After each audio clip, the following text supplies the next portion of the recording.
Yo, what is going on, my beautiful brothers and sisters, fellow radiators of love? My name is Jamal Pope, aka J Phoenix, and this is going to be your daily tarot and astrology reading for Saturday, August 10th of 2024.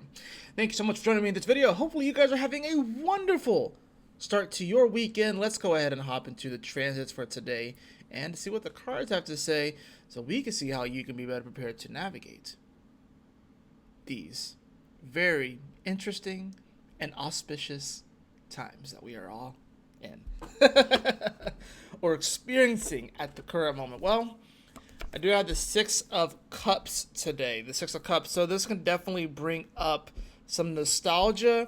Although I'm feeling more deja vu energy with this. I don't know why. Something's just telling me this is probably more of a deja vu kind of moment. Let's see what the next card is to kind of provide a little more clarity. I have the Fool card here. So this is like a day. This is almost sort of like a kickback and kind of us thinking, it's like, you remember when I did that thing that was so foolish? I think this is going to be a day that kind of reminds us of how far we've actually have come. Because the Six of Cups, it can be talking about reminiscing on something, kind of looking into the past and seeing where we kind of comparing where we were then to where we are now. And the Fool card here is in reverse. So, like I said, it's not per se negative. It could just be, this could be a day where we're reminded of where we might have been 3 years ago, 5 years ago, 10 years ago, 20 years ago, 30 years ago, and kind of looking back on that time and be like, you know what, wow, I might have not had everything going there, but, I was doing well considering the resources that I had at that time. So I will say today, like, don't get too necessarily caught up with the nostalgia goggles on. Don't get too caught up on what didn't work in the past and how maybe you might have been a little bit foolish in the past, maybe going for something or someone or some opportunity, and maybe it didn't quite pan out the exact way that you wanted it to. Today can be a reminder that, like, hey, yeah, it might have not worked out then, but that doesn't mean that it's not working out now. I think it's also going to be a reminder of, especially with the Six of Cups energy too, and I've been saying this too with this Moon in Libra, especially with the South Node and Black Moon Lilith there, do not go back to exes. I feel like if an ex calls you today, please do not, maybe you could talk and maybe you can respectfully be like, yo, look, so I forgive you, whatever like that, but we ain't getting back together. You know what I'm saying? So it's like, don't get back together with exes. Don't get back together with ex situations that are foolish. This is reverse. So it's like, if the Fool was upright, I would say maybe entertain it. But even so, I don't think this is the time to be going back to something, especially if it ended for a reason. So there's no sense in necessarily going back to that person or that situation or to that job or whatever. It's over, it's ended, and we have to kind of leave it in that place. Now, astrologically for today, there's not really a ton of stuff that's happening exact, I would say. It's mostly the moon that's going to be making aspects. So we have that moon that's going to be starting off the day at 21 degrees, right? We also have the sun at 18 degrees today. That's going to be in direct quincunx to Saturn throughout the day, albeit it's going to be loosening, but it starts off the day with that quincunx over to Saturn. So for those of you guys who are in Europe, 5-6 hours ahead, or even like Australia, like Asia, Australia, this is probably like your midday, you know what I'm saying? You guys will be experiencing this kind of building up throughout the day.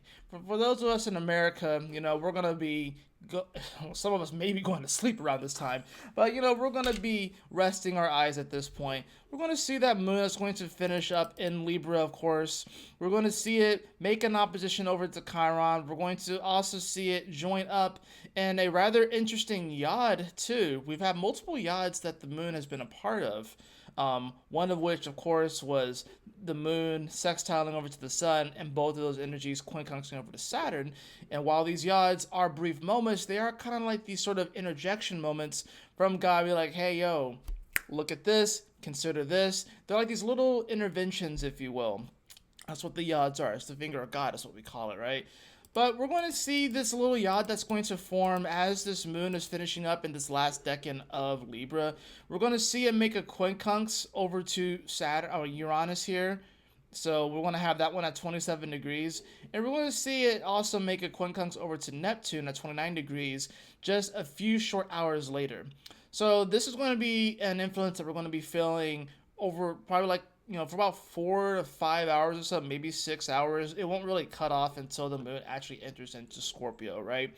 So you know what I call the quincunx. It's that awkward stare from across the room, right? So this moon in Libra, like I've said in yesterday's video, we're looking for the balance. We're looking for some sort of harmony. We're looking for some sort of relatability, ultimately, right? Uranus and Taurus, this could be trying to look for relatability in probably weird and auspicious places, especially when it comes to money, finances, and just simply value and kind of the simple things of life with the Taurus energy. Where can we ground ourselves in, right? This Neptune in Pisces, especially retrograde, is anything but grounded. So this is the thing too. It's like trying to find balance and harmony in places that really, like I said, Neptune and Pisces.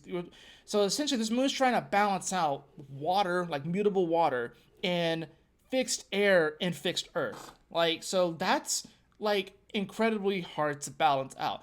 This would be sort of like, it's giving me the idea. It's like, all right, so it's giving me the vibes of like, okay, how could I create a floating island that has a waterfall going off this? That's the kind of vibes that this is giving me. Now, it's super freaking awkward because that doesn't exist in reality, or at least in this reality, where we don't have just floating islands, right, in the sky, because Uranus is the sky. We don't just have floating islands in the sky that have waterfalls coming off of them. That might be something that we see in a fantasy, but it's not something that we really experience in real life, right? So trying to find the balance in these things can be a little bit difficult, especially with the Uranus that is sextiling over to this Neptune retrograde in Pisces. This could be large groups of people that maybe they are uniting on some sort of, value, if you will. But the awkward part is whether or not it actually can be something that exists in reality, or with the Neptune and Pisces as well, it could be like, well, shit, is this an illusion? Is this a delusion? This is like people, this is like following people off the cliff. And these people may have good intentions. These people they may be well intentioned. They may really be behind the cause, whatever like that, but they're still walking off a cliff.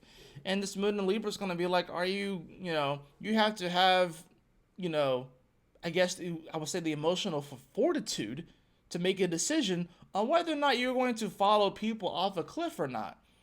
Or if you're going to just go in your completely own direction.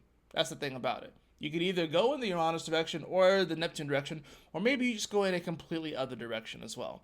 So I think today's going to be a day, like I said, we don't necessarily want to be walking off any cliffs today, just because people have nostalgia goggles on with that Six of Cups and wanting to go back to a world that's past to something that is done. So the way that this can play out personally can be like, maybe, a job wants to hire you back, or maybe an ex wants to come back into your life or something like that, and you're wondering if you should take them back or whatever like that. I would say no, but you gotta do what you gotta do. The way that this can play out more societally is, maybe some sort of rally or some sort of like call to action, try and get people to do something, when really it's just people with nostalgia goggles on trying to go back to 2012 or 2008 or to 2000 or 1980 and try to reclaim something that's past. I don't think there's an issue necessarily with like I engage with aspects from my past, you know what I'm saying?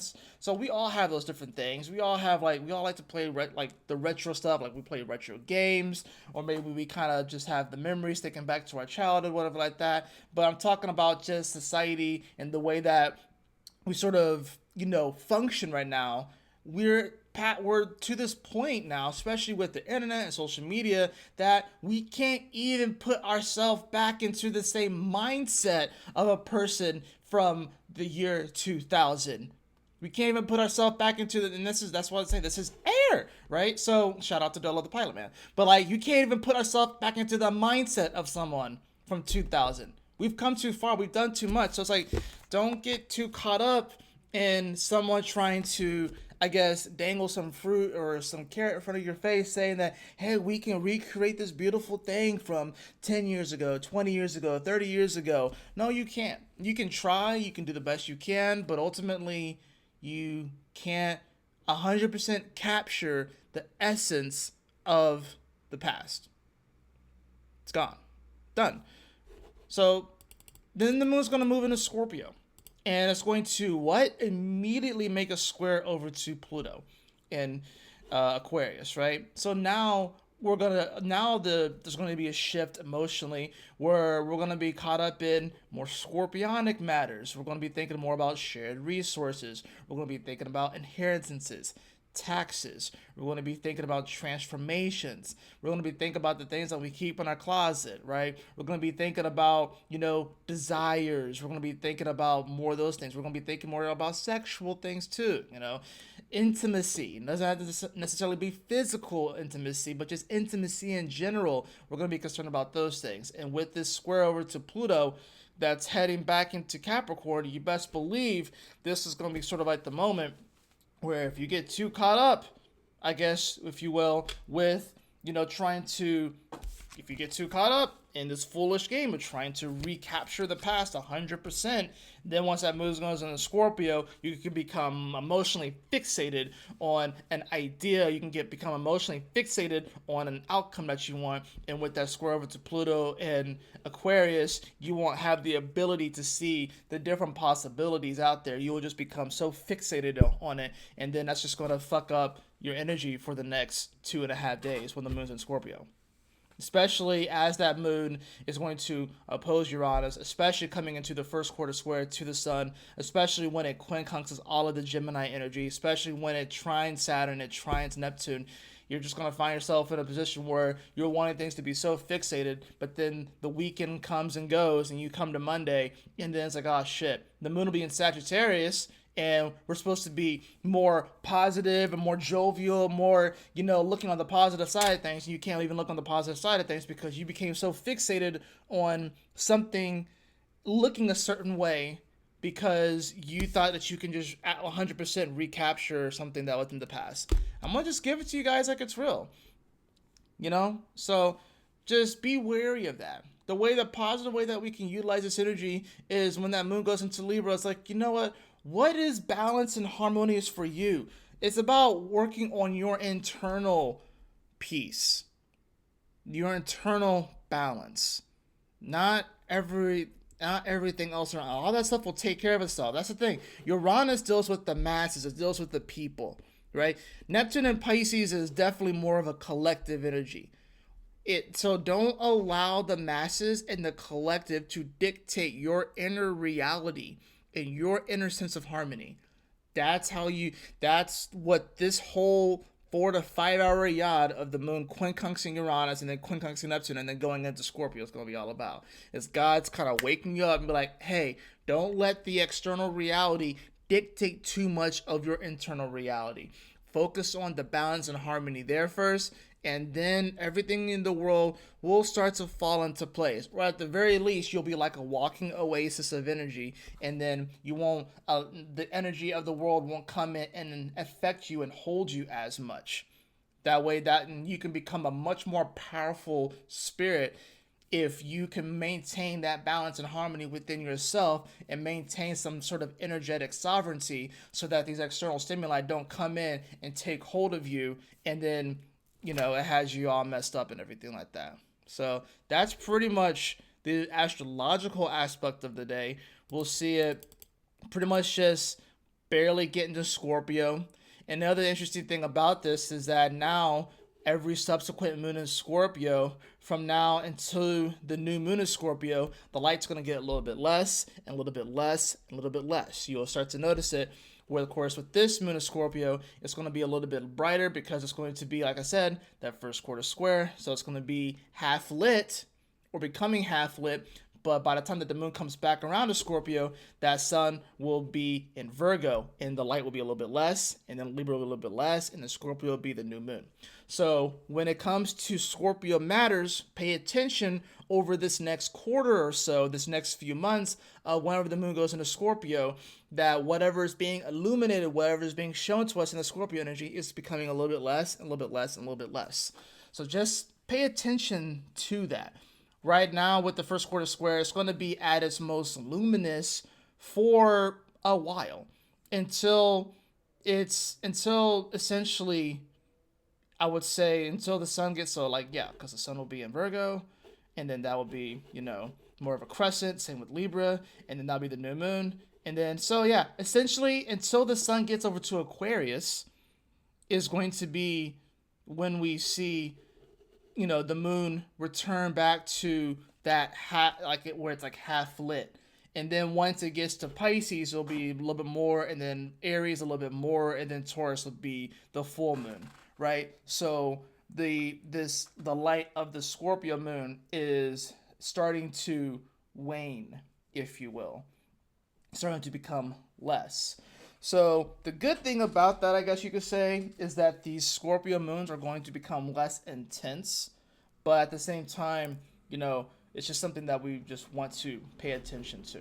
So final card of the day I have is the Six of Wands in reverse. Like I said, trying to recapture something from the past and trying to make it look 100% the way that you want it to look is not going to turn out into a victory, not the victory that you think it is. I don't think it's a bad thing to, maybe go watch that favorite movie from your childhood, or, maybe buy something that you weren't able to buy as a child, but trying to 100% replicate the situations and the circumstances of the past, that is going to lead to some frustration because you're not going to be able to do that. It's impossible. You can't, right? Jade, take action. I do like this card a lot. I love just the image of the card with the sun there. Take action. You know what I mean? So I would say for a day like this, the best way to take action, like I said, find that what brings you peace and balance and harmony within yourself. Spiritually, how can you ground yourself? That's really what's going to come down to. And take action in accordance to that, not taking action in accordance to someone else's idea or plan for you and stuff like that. Even if they may seem well-intentioned and stuff, they may just be leading you off a cliff. That's going to do it for your daily tarot and astrology reading. A little bit longer than the normal one, but let me know what you guys think, especially with me showing the chart in this as well, and not just talking about the astrology. But I trust that this message will assist you on your journey today. If you did find this message at all helpful, I encourage you to like this video, share it with your friends and your family, and subscribe to my YouTube channel. To those of you who are already subscribed, thank you so much for being here. I love you all so much. It really means the world to me that you guys continue to watch my videos. But y'all take care, stay blessed, have a wonderful Saturday, and I will see you all on the next daily tarot and astrology reading. Peace.